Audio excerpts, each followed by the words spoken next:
Placard. Para sa baha.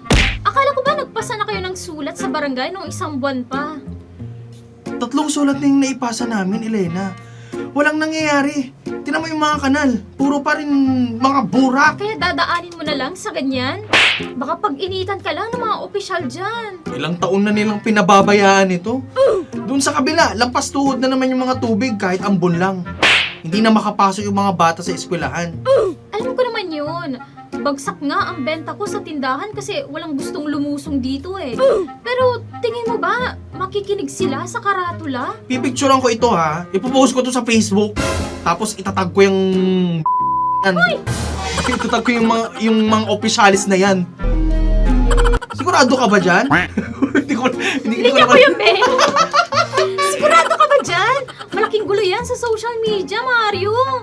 Mas malaking gulo itong baha tuwing umuulan. Kung hindi sila mapapaya, hindi sila gagalaw. Sa bagay, may punto ka naman.